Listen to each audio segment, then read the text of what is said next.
ఒక క్యాండిల్ చూసి అది ఏం చెప్తుంది అన్నదాన్ని అర్థం చేసుకుందాం. ఫస్ట్ క్యాండిల్ ఇక్కడ ఓపెన్ అయింది. ఓపెన్ అయిన తర్వాత సెల్లర్స్ ఇక్కడ పుష్ చేశారు. పుష్ చేసిన తర్వాత మళ్ళీ బయ్యర్స్ ఏం చేశారు, ఈ హైకి తీసుకెళ్లారు.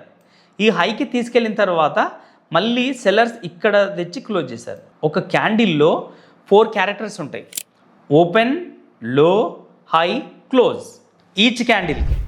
అదేవిధంగా సేమ్ క్యాండిల్, ఇది క్యాండిల్ ఓపెన్ అవ్వడం ఎక్కడైంది, ఇక్కడ అయింది. ఓపెన్ అయిన తర్వాత బయర్స్ అనే వాళ్ళు ఈ హైకి పుష్ చేశారు, ఇక్కడ వరకు పుష్ చేశారు. సెల్లర్స్ ఈ డౌన్ వరకు తీసుకొచ్చారు, బట్ అగైన్ మళ్ళీ బయర్స్ ఇక్కడ తెచ్చి క్లోజ్ చేశారు. అంటే ఈ క్యాండిల్లో బయర్స్ ఉన్నారు, సెల్లర్స్ ఉన్నారు, బట్ సెల్లర్స్ అనే వాళ్ళు ఎక్కువ ఉన్నారు.